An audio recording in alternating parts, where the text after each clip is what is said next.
ఎంత దారుణమైన పరిస్థితి. అయ్యా బాబోయ్, 200-300 మంది పోలీసులు అసలు ఎవరిని క్రిస్టియన్ అన్నోడిని క్యాండిల్ కూడా వెలిగనివ్వకుండా చేసేస్తున్నారు. ఎంత దౌర్భాగ్యమైన పరిస్థితి ఆంధ్రప్రదేశ్ రాష్ట్రంలో ఉంది. అందరికీ నమస్కారం. ప్రవీణ్ పగడాల విషయంలో చాలా మంది రకరకాలుగా మాట్లాడుతున్నారు, ఏదేదో మాట్లాడుతున్నారు. వాళ్ళకి సమాధానం చెప్పడం పెద్ద విషయం కాదు, కానీ నా స్థాయి కాదు అది. ఏయో రకరకాల మాటలు. మేము అడుగుతున్నది ఏంటంటే, ప్రవీణ్ పగడాల విషయంలో ఆయన హత్య లాగా కనబడుతూ ఉంది. అది హత్యే, యాక్సిడెంట్ కాదు. కాబట్టి అది హత్య ఎవరు చేశారు, ఎందుకు చేశారు, దానికి ఎందుకు చేయాల్సి వస్తుందో గవర్నమెంటే చేయించుంటుందని మేము చాలా క్లియర్గా ఎస్టాబ్లిష్ చేశాం. ఇప్పుడు మధ్యలో వీళ్ళందరికీ ఎందుకో నాకు అర్థం అవట్లేదు. గుమ్మడికాయ దొంగలంటే భుజాలు తడుముకున్నారండి.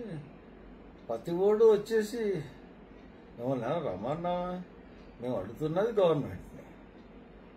గవర్నమెంట్కి మేము అడుగుతున్నాం, కోర్టులను అడుగుతున్నాం, పోలీస్ డిపార్ట్మెంట్ని అడుగుతున్నాం.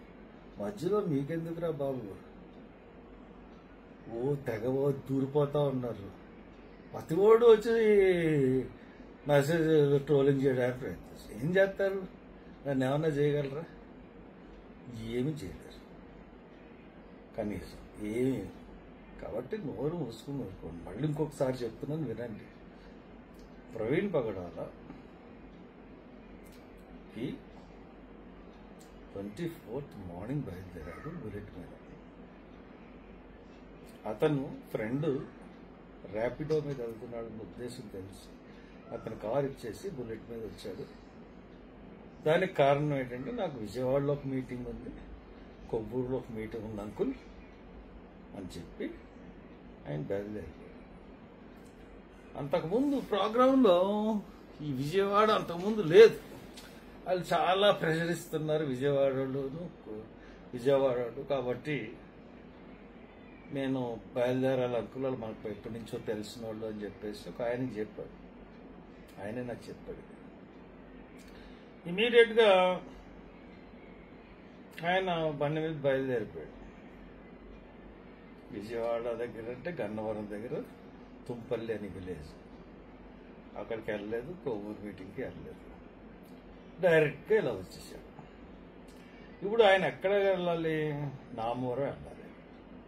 నామవరం వెళ్ళాలంటే కొవ్వూరు బ్రిడ్జ్ దాటేసిన తర్వాత కాతేరు దగ్గర ఆయన రాజమండ్రి పట్టణంలోకి ఎంటర్ అయిపోవాలి. ఇక్కడి నుంచి వెళ్ళి అక్కడికి కోట్పూర్ బస్ స్టాండ్ మీదుగా వెళ్ళిపోవడం దగ్గర.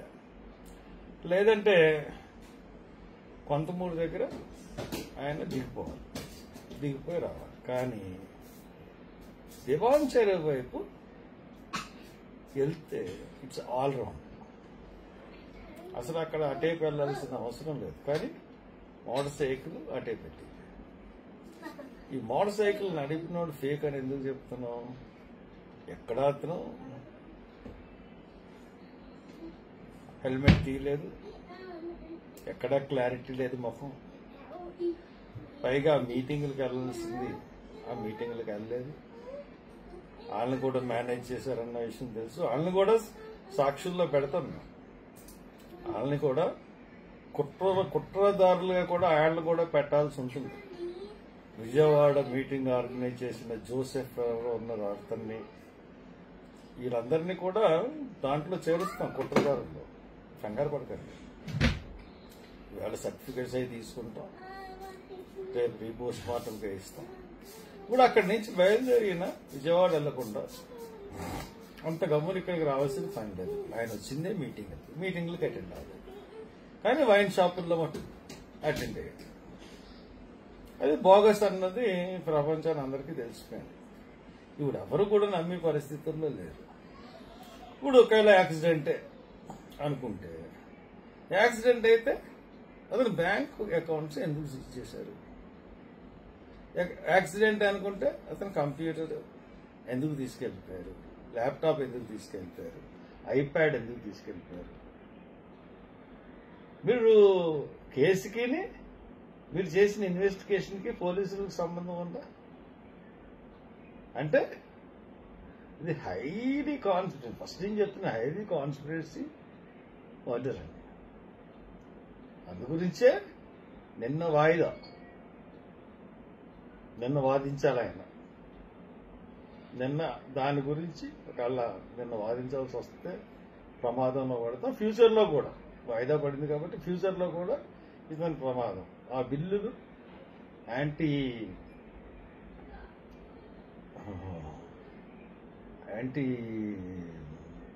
అంటే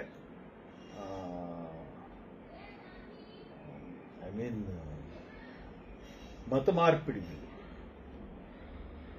మార్పిడిని నిషేధించారు. ఫ్రీడమ్ ఆఫ్ రిలీజియన్ ని భారతదేశంలో తీసేయాలి. ఎవరు ఇంకో మతంలోకి వెళ్ళడానికి వీల్లేదు, అందరూ హిందూ మతంలో ఉన్నారు. That is the motive. అందు గురించే కొన్ని రాష్ట్రాలు ఆ బిల్లుల్ని ఆమోదించినాయి. దానికి వ్యతిరేకంగా బిల్లు పడింది. దాంట్లో ఈయన వెళ్ళాడు, దాంట్లోకి ఆయన వాదిస్తున్నాడు. నేనే వాదిస్తానన్నాడు. తక్కిన వాళ్ళందరూ కూడా లాయర్స్ని పెట్టుకున్నాడు. ఈయన దగ్గర ఎటువంటి మెటీరియల్ ఉందో తెలియక ఇతనికి ఫేవర్గానే జడ్జిమెంట్ వస్తుంది.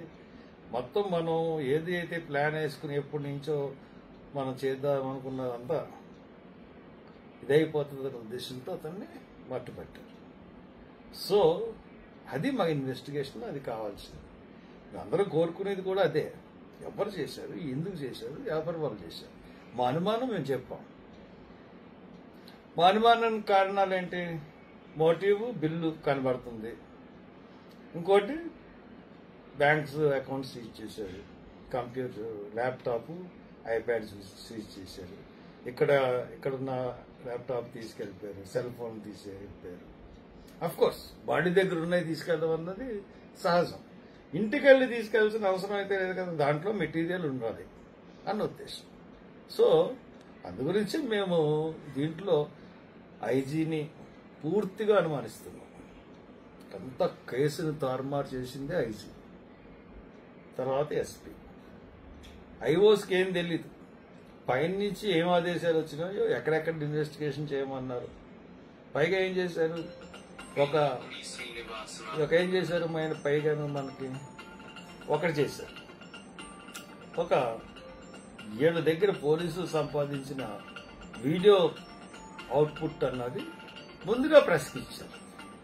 ప్రెస్కి ఇచ్చిన తర్వాత ఆ ప్రెస్లో వాళ్ళందరూ చాలా వేసేసి ఇతను తాగుబోతు అన్నది ఇంకా కన్ఫామ్ చేసేసి, తాగేసి బండి నడిపేసి పడిపోయాడు అన్నది కన్ఫామ్ చేసేసి అతన్ని క్యారెక్టర్ని అసాసినేషన్ చేసిన తర్వాత కొత్తగా ఎవరన్నా వీడియోలు ఐజీ తీసుకొచ్చి పెట్టాడు. అవేమో అప్పుడు తప్పు అన్నాడు, తర్వాత అయ్యే వీడియోలని తీసుకొచ్చాడు. సో బయలుదేరి నుంచి ఇక్కడ దాకా కూడా అంతా అనుమానాస్పదంగానే నడిచింది. కాబట్టి దీన్ని మనం అడ్డుకోవాలి, ఖచ్చితంగా అడ్డుకోవాలి. ఖచ్చితంగా మనం మన ప్రొటెస్ట్ అన్నది తెలియజేయాలి. మన ప్రొటెస్ట్ తెలియజేయడం ఏ విధంగా ఉండాలంటే రేపు శనివారం ఖచ్చితంగా చాలా గట్టిగా ప్రొటెస్ట్ చేయాల్సిన అవసరం ఉంది. శనివారం 4 గంటలకు రండి, 6:30 వరకు వచ్చింది. మన ప్రొటెస్ట్ ఎలాగుందంటే కేంద్ర ప్రభుత్వానికి తగలాలి, చంద్రబాబు నాయుడికి తగలాలి, బీజేపీకి తగలాలి, తిరగబడే పరిస్థితి రావాలి. ఇది చాలా శాంతియుతమైన ప్రొటెస్ట్. ఓన్లీ అక్కడ క్యాండిల్స్ వచ్చి వెలిగించి వెళ్ళిపోతాం. ప్రభుత్వానికి చెప్తున్నాను, పర్మిషన్ కూడా తీసుకోవాల్సిన అవసరం లేదు. క్యాండిల్ వెలిగించి వెళ్ళిపోవడానికి పర్మిషన్ అవసరం లేదు. ఒక మనిషి చనిపోతే ఒక క్యాండిల్ వెలిగించి ఊరేగింపులు చేసుకుని రావద్దు. ఎవరి కాళ్ళు ఇండివిజువల్గా రండి, ఇండివిజువల్గా వచ్చి ఇక్కడ క్యాండిల్ వెలిగించి వెళ్ళిపోండి. అంతే తప్పితే ఊరేగింపులు, ర్యాలీలు, కొవ్వొత్తుల ర్యాలీలు ఇటువంటి ఏమీ వద్దు. కానీ ప్రతి కుటుంబం ఇది హత్య అని నమ్మిన ప్రతి కుటుంబం రండి. ఈ ప్రొటెస్ట్ ద్వారా మనం ఏం అడుగుతున్నాం? రీపోస్ట్ మార్టంకి ఖచ్చితంగా చేపిస్తాను, దాంట్లో లోటుపాట్లని బయటికి తీస్తాను. సోనియా గాంధీ ఆఫీస్ నుంచి ఫోన్ వచ్చింది, నేను మాట్లాడాను, లెటర్స్ పంపించాను. నేను రీపోస్ట్ మార్టం లెటర్ కూడా నో అబ్జెక్షన్ సర్టిఫికేట్ తీసుకున్నాను. నో అబ్జెక్షన్ సర్టిఫికేట్ అప్లై చేశాను, ఇంకెవ్వలేదు వాళ్ళు. వాళ్ళతో ఇచ్చిన ఇవ్వకపోయినా కానీ నేను వెళ్ళిపోతాను, ముందుకు వెళ్తాను. కాబట్టి దీంట్లో ఎవరిని వదిలే ప్రసక్తి అన్నది ఉండదు. కాబట్టి ధైర్యంగా ఉండండి, నన్ను సపోర్ట్ చేయండి.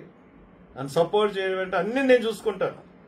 ఒక బాసుడుగా నా దగ్గరికి వచ్చి శనివారం రోజున మీరు చేయండి, ఆదివారం రోజున ప్రతి బరియల్ గ్రౌండ్లో చిన్న పెద్ద చంద్రూరు పల్లెటూరు అన్ని మున్సిపాలిటీస్ అన్ని ఇరు రాష్ట్రాల్లోని అందరూ కూడా బరియల్ గ్రౌండ్ దగ్గర ప్రవీణ్ పగడాల ఫ్లెక్స్ పెట్టండి, కొవ్వొత్తులు వెలిగించండి. దాని ద్వారా గట్టి ప్రదర్శన. Thank you.